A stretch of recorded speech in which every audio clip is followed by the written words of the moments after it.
장대장TV 시청자 여러분 안녕하십니까, 장대장입니다. 오늘 구독자 상담 시간인데요, 얼마 전에 구독자 상담에 당첨이 됐다고 전화를 드렸는데 정말 로또 당첨된 것처럼 기뻐서 좋았다고 막 소리까지 질렀다고 하시던데, 그렇습니다. 우리 장대장TV의 구독자 상담은 로또 당첨된 것처럼 정말 기분이 좋을 겁니다. 정말 상담 한번 잘 받아서 매덕을 볼 수가 있고, 내지 않아야 될 세금 매덕을 세이브할 수도 있습니다. 그만큼 여러분들 혼자 고민하지 마시고 같이 고민하시기 바랍니다. 그리고 많은 분들이 세무사 통해서 상담을 받는데 조금 어렵고 이게 또 확실한지 모르겠다고 하시고 다시 오시는 분도 많습니다. 세금 문제나 결정할 때는 수억 원이 왔다 갔다 할 수 있기 때문에 여러 가지 더블 체크를 해야 될 필요는 있을 것 같습니다. 그러면 오늘 어떤 분이 구독자 상담에 당첨이 됐는지 한번 보도록 하겠습니다. 안녕하세요, 장대장TV 구독자이며 매일 유튜브 알람을 켜놓고, 자, 이 좋습니다. 매일이 중요합니다. 매일 켜놓고 대표님 정보로 지식을 쌓으면서 유튜브를 즐겁게 시청하고 있는 열혈팬입니다. 자, 열혈팬입니다. 매일 유튜브 알람을 켜놓았다는 점, 그러면 열혈편이라는 점이 제 마음을 움직였습니다. 매일 부동산 유튜브 시청하면서, 자, 메일이 또 나옵니다. 에브리데이 부동산 유튜브 시청하면서 제 상황을 문의하고 도움받고자 문을 두드려 봅니다. 약간 시적 표현을 썼네요. 저는 51세 동탄 국공립 직장인입니다. 국립도 아니고 공립도 아니고 국공립입니다. 어마어마한 직장인가 봅니다. 국공립 직장인입니다. 남편은 개인사업 중이고 가로 열고 언제든지 망할 수 있다 가로 닫고. 첫째는 27살 딸 직장 4년차. 27살 딸 앞으로는요, 당첨이 되려면 점점 커트라인이 높아집니다. 이런 따님도 사진을 좀 보내주시기 바랍니다. 회사로 우리 상담을 받다 보면 재산에 대해서 다 전부 다 오픈하게 하기 때문에 정말 우리가 정확하게 짝을 맺어줄 수가 있습니다. 요즘에 뭐 20대 30대 솔로분들 많이 상담 오십니다. 신혼부부도 많지만 이 솔로분들도 부동산에 대한 공부를 굉장히 일찍부터 하고 하기 때문에 이런 분들 웬만한 결혼정보업체보다 우리 회사가 훨씬 낫습니다. 정확한 정보를 알 수 있어요. 결혼정보업체는 어떻습니까? 포장을 많이 합니다. 정확한 정보인지 아닌지는 몰라요. 결혼정보업체는 집 정도는 등기등본을 떼볼 수는 있는데 나머지는 몰라요. 하지만 우리는 상담을 받기 위해서 얼마가 있고 모든 걸 다 오픈할 수밖에 없습니다. 그렇기 때문에 좀 더 정확하게 인연을 맺어줄 수 있다. 왜냐하면 요즘에 사기 결혼이 너무 많습니다. 연예인도 보면, 우리 방송 보면 사기 결혼 많이 당하잖아요. 겉은 되게 써 보이는데 어때요? 결혼하고 보니까 빚독촉, 압류 엄청나게 들어옵니다. 조심하셔야 됩니다. 둘째는 24살 2021년 1월 직장 출근 예정. 야, 이렇게 되면은 자녀 두 분이 모두 직장을 갖기 때문에 이분은 아주 큰 뭐라 그럴까요? 고민은 없을 것 같습니다. 하지만 부동산에 대한 고민이 있겠죠. 부동산 현황, 안산 투기과열 지역 아파트 세 채 보유, 모두 다 제 명의, 그러니까 아내분 명의죠. 남편분은 개털이라는 얘기죠. 이 세 채 많이 올랐습니다. 구입을 잘 하신 것 같아요. 그 다음에 오피스텔 한 채가 있고, 이거는 첫째 딸 명의입니다. 구체적으로 한번 보도록 하겠습니다. 이 지금 안산이고요, 단원구입니다. 그러니까 안산이 전체가 조정 대상 지역으로 편입이 됐죠. 안산 단원구는 투기과열 지역까지 지정이 됐습니다. 바로 이 안산 단원구에 있는 모든 건데, 그만큼 안산에서는 핵심 지역에 있다 이렇게 볼 수가 있을 것 같고, 신안산선역이 들어설 예정입니다. 지금 중앙역은 4호선이 있고 신안산선까지 들어서면 여의도까지 30분에서 35분대에 주파할 수 있는 그런 거리에 있습니다. 아파트 한 채, 두 채, 세 채가 있고요. 중앙역의 초역세권에는 이 따님이 분양받은 2023년에 입주라고 합니다. 이 오피스텔이 있습니다. 위치는 그렇고요. 위치는 아주 좋죠. 자, 구체적으로 한번 살펴보도록 하겠습니다. 첫 번째, 이 아파트가 단원구 고잔동에 있는 레이크타운 프루지오라는 아파트고 1600세대 정도 되고요. 5년차 된 아파트입니다. 34평형이 입주 당시에 3억 6천에 분양을 받았는데 현재 최고가가 7억 4천까지 거래가 됐습니다. 그렇기 때문에 거의 더블 이상 올랐다. 이 아파트는 작년 9월부터 오르기 시작했습니다. 9월 10월부터. 이게 이제 그 이유는 두 가지죠. 전반적으로 안산까지는 좀 미치는 시간이 좀 걸렸어요. 서울, 경기권에서도 안산은 좀 뭐 분당이라든지 여러 가지 용인이라든지 뭐 강교라든지 동탄이라든지 이런 지역보다는 한참 좀 떨어져 있죠. 그리고 그 영향이 나중에 풍선 효과로 왔다. 안산 같은 경우는 법인들이 투자를 많이 했던 지역입니다. 갭투자, 1억 미만의 갭투자가 많이 들어왔던 지역입니다. 그래서 조정 대상 지역, 안산 단원구 투기과열 지역까지 한 번에 편입이 됐던 지역이고, 또 여기는 신안산선이라는 호재가 있고 착봉에 들어갔습니다. 그렇기 때문에 바로 이 신안 신안산선이 들어서는 역에 역세권에 들어가는 이 아파트이기 때문에 거의 몇 년 동안 가격이 오르지 않다가 작년에 한 번에 올랐던 이 아파트입니다. 그래서 굉장히 많이 올랐다. 초지역에 있는 서해선인데 메이저타운 파크 단지인데 이게 이제 쭉 올라가서 시흥시청역이죠. 거기서 이제 신안산선하고도 연결되고 그 시흥시청역이 올고 판교선도 들어옵니다. 2년차 아파트고요. 1200세대 정도 되는 아주 신규의 뭐 나름대로 세대수도 많은 아파트다고 볼 수 있는데 3억 2천에 매수를 했는데 현재 최고가가 6억 4천입니다. 이것도 더블입니다. 두 개 다 더블로 된 아파트고 마지막 세 번째 아파트 고잔도 힐스테이트 중앙. 여기 뭐 중앙역은 이 상권도 가장 안산의 중심지고요. 바로 힐스테이트 중앙 아파트면은 이 여기서 거의 대장주라고 볼 수도 있는 아파트입니다. 2018 3년차 아파트고요. 1152세대고 2018년 10월에 3억 8천에 매수했는데 최고가가 6억 3천을 찍었기 때문에 여기도 2억 5천 이상 올라갔네요. 어쨌든 이 세 아파트는 적절한 타이밍에 매우 잘 샀다 이렇게 볼 수가 있을 것 같은데 가장 중요한 것은 지금 제가 항상 얘기하지만 어느 지역이 더 좋고 잘 샀다 이것만 가지고 미래의 가치를 판단할 수는 없습니다. 더 올라갈 수 있어도 세금이 내년 6월 1일 되면 종부세 요율이 이건 이제 조정 대상 지역의 2채 이상이기 때문에 요율이 굉장히 높아지고요. 또 양도세 중과가 6월 1일부터 10%가 중과가 됩니다. 3주택자는 지금 20%가 중과세율이 붙지만 내년 6월 1일이 되면 30%가 됩니다. 최고세율이 지방세까지 하면 3주택자를 팔았을 때 80%까지 최고세율이 되기 때문에 결코 무조건 올라간다고 가지고 올 수 있는 상황은 아닙니다. 왜? 종부세가 중과가 되죠. 자, 그러면은 종합부동산세, 양도세 이 모든 걸 한번 살펴봐야 됩니다. 아직 끝나지 않았습니다. 계속해서 판단할 때 중요한 부분에 대해서 봐주시기 바라겠습니다.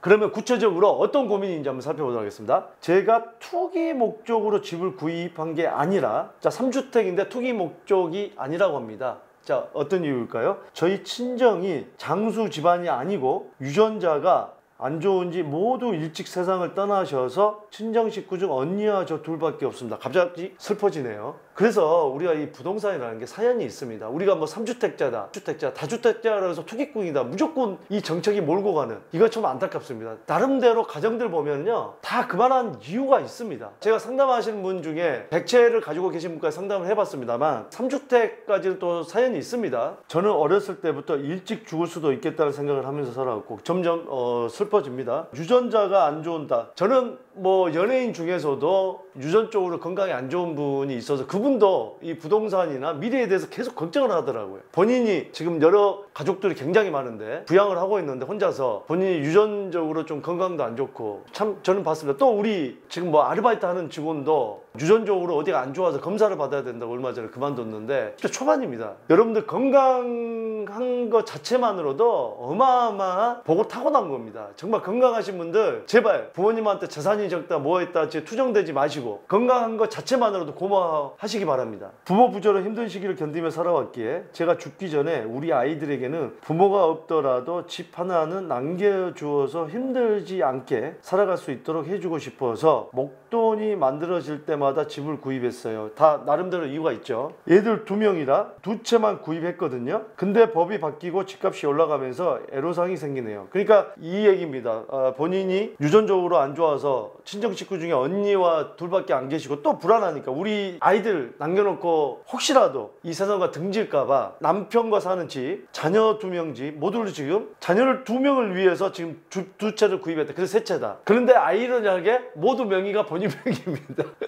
본인 명의예요. 반전입니다. 물론 뭐 언제든지 증여를 할 생각을 가지고 계시겠죠. 다 타이밍이 있는 겁니다. 여러분들 여기서 섣불리 판단하시면 안 됩니다. 구독자 상담이 한편의 드라마 같습니다. 한편의 영화 같아요. 감동이 있습니다. 반전이 있습니다. 계속해서 보겠습니다. 그럼 질문입니다. 야, 이게 이제 제가 참 이 질문을 선정한 이유가 이렇게 반전의 반전을 거듭해서 제가 질문 선정을 했고 우리의 인생사를 대변하는 상담이다 라고 해서 제가 질문 선정을 했습니다. 잘했지요? 올해 종부세가 280만 원 나왔는데 내년에는 더 중과되어 나올 것 같아서 중앙일수 25평을 첫째 아이에게 증여해서 종부세를 줄여보고 싶은데 제가 내야 할 증여세와 딸이 내야 할 취득세가 너무 많습니다. 딸이 취득세 낼 때 돈이 부족하니 제가 신용대출을 받아 딸에게 차용증을 받고 빌려주어 매달 이자와 원금을 갚아 나가는 형태로 진행한다면 세무사에서 인정해 줄까요? 아님 부모니까 인정 안 하고 증여로 볼까요? 이거 이제 제가 해법을 제시해 드리겠지만 기본적으로 차용증을 쓰고요. 매달 갚는 거를 자동이체를 할 수 있지만 매달 하는 게 그렇다고 한다면 1년에 한 번씩 하는 걸로 해도 됩니다. 이자라도 먼저 이제 갚으면서 1000만 원까지는 연 1000만 원까지는 연체를 해도 됩니다. 자, 이런 방법이 있습니다. 차용증 쓰는 방법은 이것도 하나의 방법입니다. 제가 말씀을 드릴게요. 지금 제 상황에서 절세하는 방법은 어떤 방법이 있을지 알려주시면 좋겠습니다. 이분의 고민의 해법을 제시해 드리도록 하겠습니다.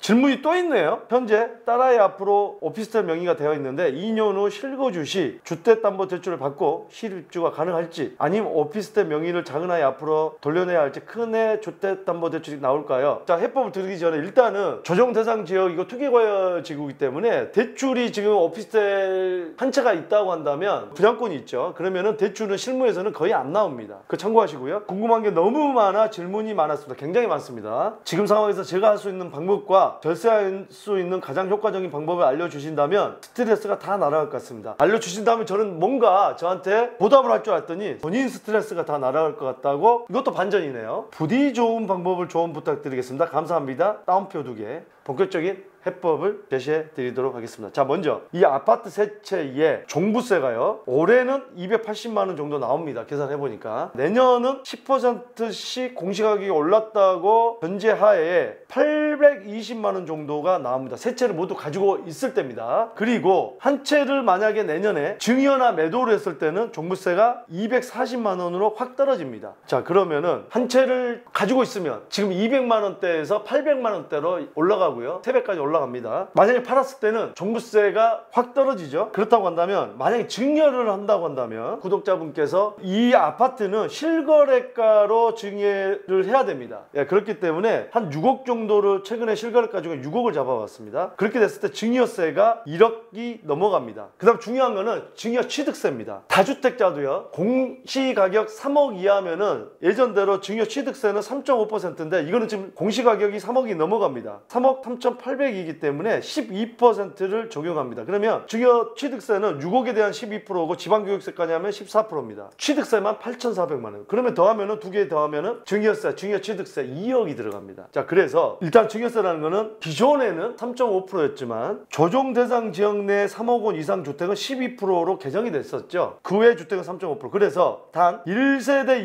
1주택자가 소유주택을 배우자 및 직계 좀비소에게 증여한 경우는 3.5%, 1세대 1주택자가 공시가격 3억 이상일 때도 직계 좀비소에게 증여를 하면 3.5%는 여전합니다. 비교를 해봤습니다. 증여를 했을 때 증여 취득세까지 해서 1억 8,500, 약 2억 원 정도가 세금으로 나가고요. 지금 그 주택을 증여를 하지 않고 매도를 했을 때 양도세는 1억 1,400만 원으로 무려 7천만 원 정도가 차이가 납니다. 그 다음에 2021년 6월 1일 이후에 양도를 했을 때 10%가 중과되죠. 그렇게 됐을 때 1억 3,800만 원으로 약 2,400만 원이 더 양도세가 올라갑니다. 같은 금액으로 양도했다고 지금 보는 거죠. 더 가격이 올라가면 올라간 만큼 양도세는 또 올라가겠죠. 그래서 저는 이제 이렇게 생각을 합니다. 증여보다는 일단 양도가 훨씬 유리하다. 그죠? 증여세를 이만큼 내고 양도를 하는 것보다는 일단은 팔고 다른 방법이 있겠죠. 차용을 하는 방법도 있을 것이고. 그래서 저는 어떤 결론을 내렸냐면요, 따님은 오피스텔을 제가 확인해 보니까 위치는 굉장히 좋습니다. 중앙역의 초역세권인데 이게 지금 분양가가 보니까 2억 8천이라고 했습니다. 2억 8천에 분양받았고 계약금 3천만 원을 내줬다고 하는데 2023년 10월에 입주입니다. 이거는요, 일단 저는 분양권을 양도를 하는 쪽으로 하면 좋겠다. 그 이유는 아파트는요, 지금 신안산선역이 들어서고 그런 어떤 여러 호재가 있다고 한다면 여의도까지 뭐 30분대 간다. 상당히 메리트는 있습니다. 근데 오피스텔 같은 경우는요, 지금 2억 8천이고 여기는 지금 마이너스 P가 붙었거든요. 나중에 2억 8천 대비해서 얼마를 받을 수 있을까? 3년 후에 제가 생각해 볼 때 예를 들어서 여의도라든지 그런 월세 들어올 분이 서울에서는요, 지금 이 정도 금액이면 70만 원에서 많게는 80도 받을 수는 있습니다. 다 다르겠지만 2억 8천에서 70에서 60도 받을 수, 뭐 지역에 따라서는 뭐 강남권은 뭐 70만 원 이렇게 받을 수가 있는데 여기서는 그 정도 받는다 그러면은 상당히 쉽지는 않을 것 같아요. 오피스텔은 일단은 직주 근접이나 유흥업소라든지 뭐 직장 많은 그쪽으로 먼저 갑니다. 일단은 여기에 메리트는 서울에서 출퇴근하는 사람이 여기까지 내려오지 않아요. 근데 여기까지 내려온다고 한다면 월세가 비싸서 내놓을 분들이에요. 그러면은 굉장히 싸야 됩니다. 그러면은 훨씬 더 저렴한 월세를 받아야지 여기가 많이 채워질 수가 있어요. 안산 내에서만 다 채워지기에는 역부족이에요. 그렇기 때문에 지금도 그 마이너스 P가 붙었거든요. 그래서 저는 이거를 일단 처분하시는 게 조금 좋겠다. 그리고 아파트 한 채도 내년 6월 1일이 가기 전에 양도를 하시고요. 그 금액을 가지고 따님 앞으로, 따님이 그러면 이제 큰 따님은 주택이 없죠? 큰 따님 앞으로 좀 좋은 걸로 서울권에 합해가지고 해주면 좋겠다는 생각이 듭니다. 두 채 정도는 지금 그냥 가져가셔도 종부세는 지금보다는 조금 더 떨어지기 때문에 오히려 큰 부담 없을 것 같고요. 이런 방향으로 좀 가는 게 어떨까 하는 생각이 듭니다. 안산에 3주택자이지만 투기꾼이 아니다. 나름대로 슬픈 사연이 있다. 우리의 인생사를 대변해주는 이 분에 대한 해법을 제시해 드렸습니다. 여러분도요, 무작정 더 올라갈 것 같으니까 갖고 있고 세금 많이 낼 것 같으니까 갖고 있고, 무조건 이거보다는 어느 정도 세금을 내가 내야 되고 증여했을 때 또 양도를 했을 때 어떤 게 더 세금을 적게 내고 또 어떤 방법들이 있는지 구체적인 상담을 받기 바랍니다. 혼자 고민하시면요 그만큼 어렵습니다. 많은 분들이 국세청 전화를 해서 전화도 잘 안 되지만 어렵게 전화 연결이 돼서 물어보면 무슨 얘기인지 잘 모르겠다고 하십니다. 자, 어렵습니다. 그만큼 세법이. 장대장TV는 여러분들의 고민 상담 언제든지 해결해 줄 준비를 갖추고 있는 최고의 대한민국 전문가 그룹입니다. 여러분들의 많은 상담 기다리겠습니다. 또 여러분들의 많은 응원 감사하고요. 앞으로도 많은 관심 부탁드리겠습니다. 감사합니다. 자, 둘 중에 시청자님께서는 어느 쪽에 더 끌리신가요? 그래도 이쪽이 조금 더 유리할 것으로 보여집니다.